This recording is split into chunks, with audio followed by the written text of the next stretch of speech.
Welcome on in, guys. Tobin here with you, and thanks for checking out the channel. Hope everybody is doing fantastic out there. If you guys could subscribe, that'd be great. I'd appreciate you guys stopping by. So, a little bit of news in the Dolphins quarterback world today.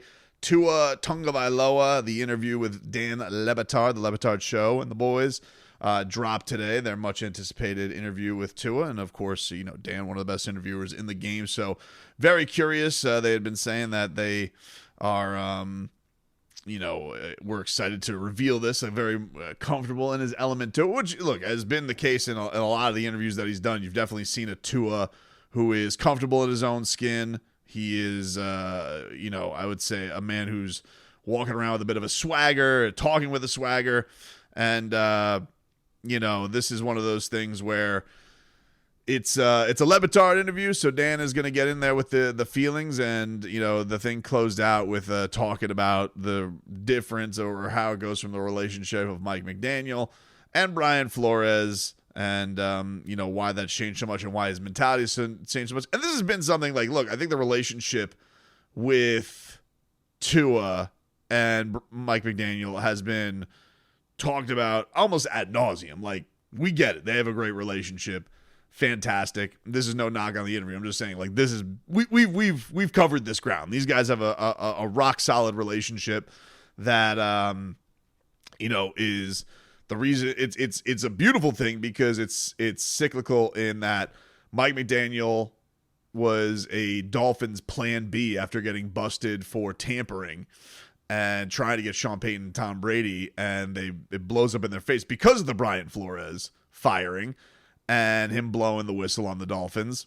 And then they have to resort to, okay, we need to fix this quarterback that we drafted at 5, and that ends up being Mike McDaniel, who believes in Tua, the whole deal. But obviously, we've known that Brian Flores and Tua relationship, frosty, not great, toxic. And it's always been a little bit confusing as to why, Brian Flores, I thought, was a very good coach. I thought that he, definitely could get the competitive juices out of a team that they did not give him a ton of talent. I mean, the team that started off the first 2 weeks of his career, everybody was saying was going in the realm of worst team ever. And all of a sudden you're thinking to yourself, oh, wow, I can't believe this team didn't end up with the number 1 overall pick.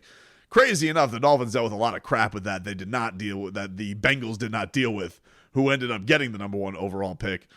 And then, they end up drafting Tua. We know the story. Doesn't go great. He's coming off the hip injury. They start him. There's games that he pulls them and he puts Ryan Fitzpatrick in. But we've covered that basis. But I remember being there because I was going to the facility a lot that year. That was, the last year that Flores was there was the last year that I was really around the team basically every week. It was a pain in the ass. You had to go get COVID tested every single damn week to go there. And I remember just coming out of those weeks every Wednesday when Tua would speak, and I would feel awful for the guy. And the biggest reason I felt awful was because this man is a super honest guy, right? He is a super honest guy.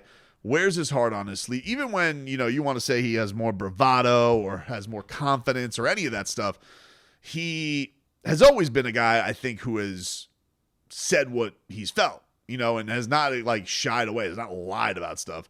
And even back then was talking about, well, I don't not feel wanted, but you felt awful for him because it just always felt like when Flores was talking about his quarterback, it was basically like making him, making a toddler talk about how much they like vegetables. He's like, Tua's our quarterback. Like, he literally wouldn't even say, I support Tua as our quarterback. I like Tua. Tua's our quarterback. That was, thank you. We've gotten to the bare minimum here. And I always felt it was nasty from the Dolphins' perspective because Chris Greer wouldn't talk. Flores had this bullshit line about, oh, Tua's our quarterback. The ownership wouldn't talk. There was all this Deshaun Watson stuff that was hanging in the ether.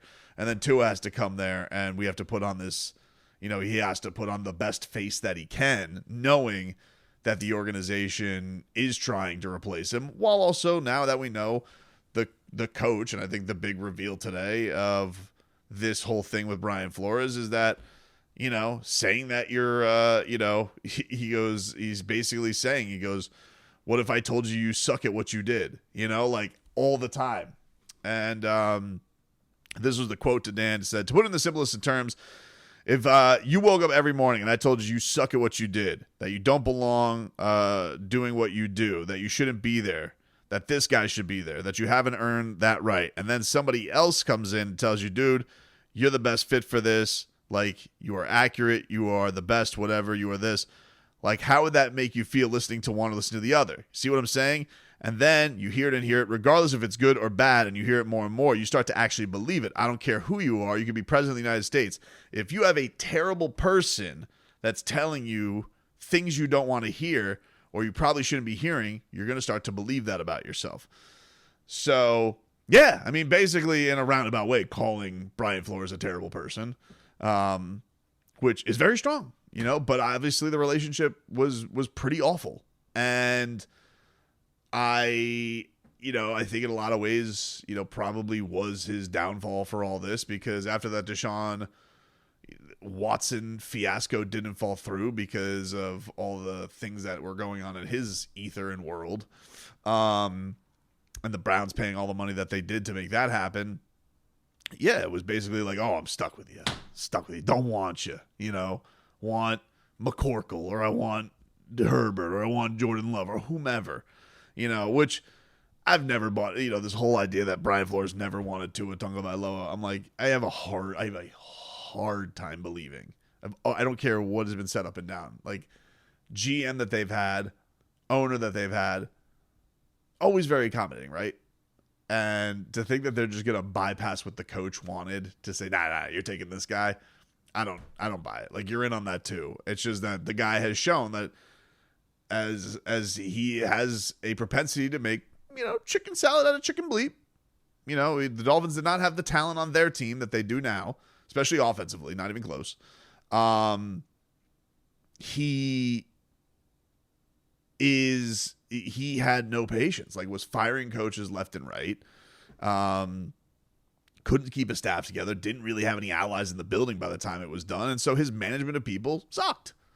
And that's part of the job, as Mike McDaniel has said, that is a big part of the job, probably the biggest part of the job that maybe he didn't realize when it happened. So, people are going to feel, I'm sure people are going to come out of this and feel some type of way about like, oh, I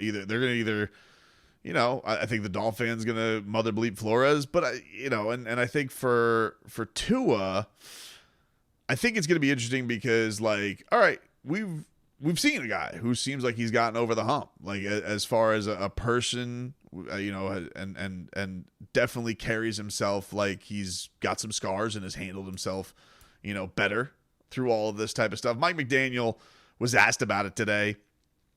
Really, like, I haven't seen Mike McDaniel dance around a question. Like, the guy's usually pretty upfront, or he'll give you some kind of version of it. And today, I mean, he was skipping around this question like crazy, because somebody had asked about the whole deal, and he had said that let me see if I get this here. I got the transcript. All right, Tua said in a recent interview that it's taken 2 years for himself and the team to overcome this sort of self-doubt that was said by the former coach here. What has it been like you to be along for the ride over the last 2 years, and what do you think the status is now for those players? So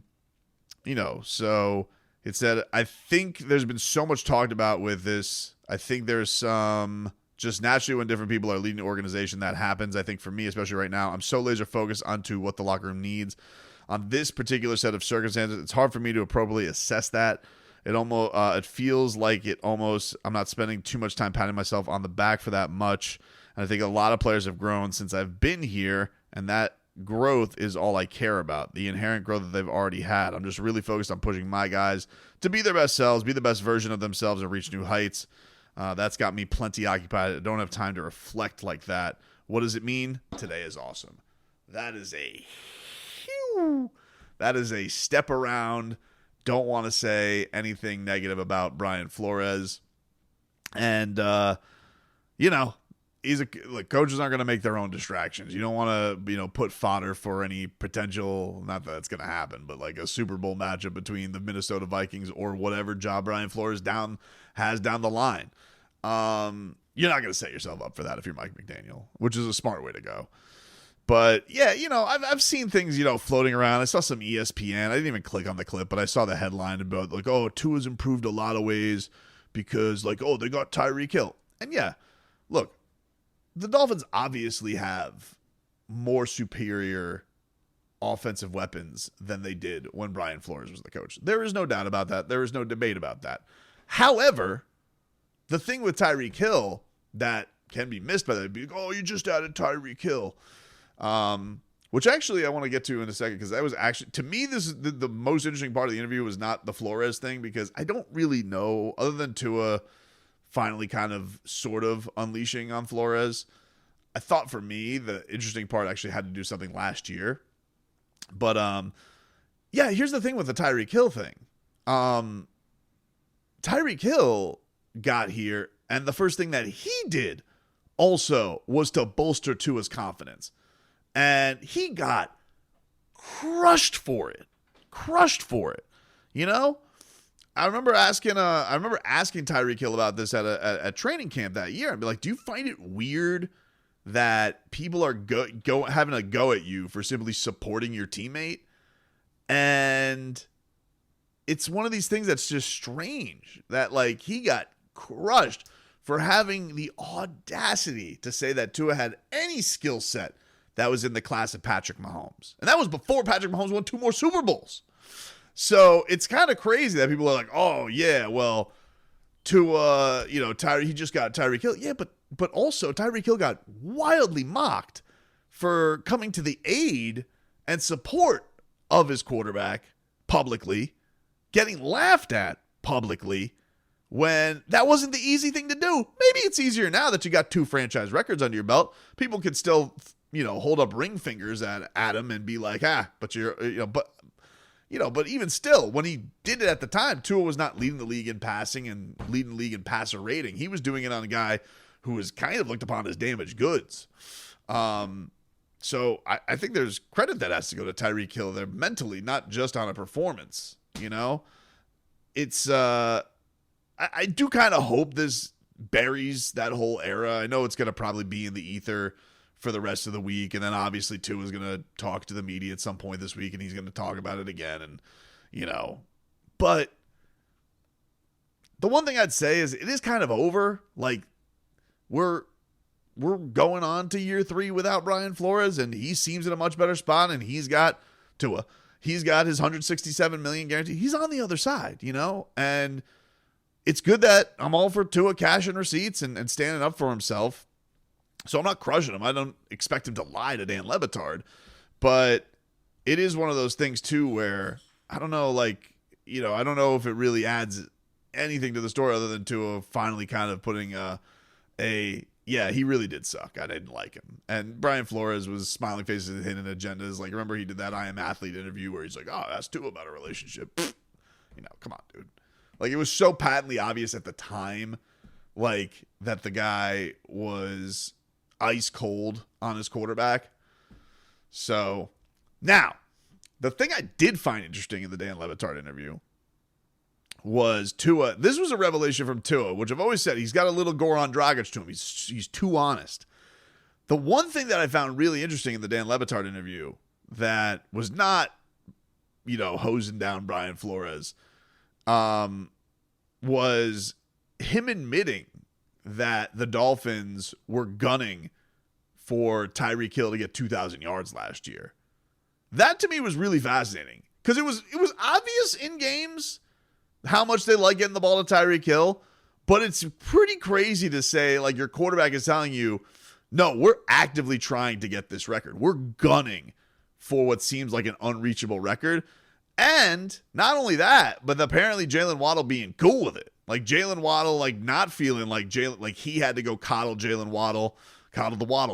That he had to go there and tell Jalen Waddle, oh, we got to get him some more plays. We got to make him feel better. That they were actually all okay and on board with Tyreek Hill going after this 2,000-yard goal. And it kind of makes more sense now when you reflect on the words that Tyreek has said this season, where he said that was a selfish goal, that it wasn't the best for the team. And the receiver room, by the way, is dealing with a lot of depth issues right now because River Craycraft now is hurt for what seems like a long-term injury. And Odell Beckham, we have no friggin' clue where he's at. And, you know, you're hopeful Jonnu Smith can become something and is going to be an element in the passing game. But I found that to be really fascinating about that Tua was actually telling the guys on the LeBatard Show that, no, we were gunning for a 2,000-yard season from Tyreek Hill. Because I don't know, you just don't hear. I guess it's different. Like if it was a running back, it wouldn't be that big a deal. But the receiver does need his quarterback, and that they were on board with going and shooting for this monster milestone. So I thought that was, to me, honestly, I listened to the whole interview on the way home from the studio today, and I was like, oh, that was fascinating to hear. Not only that they were actively gunning for it, but that Jalen Waddle, like Tua was concerned that Jalen Waddle wasn't going to be okay with it, and that Jalen Waddle was cool with it.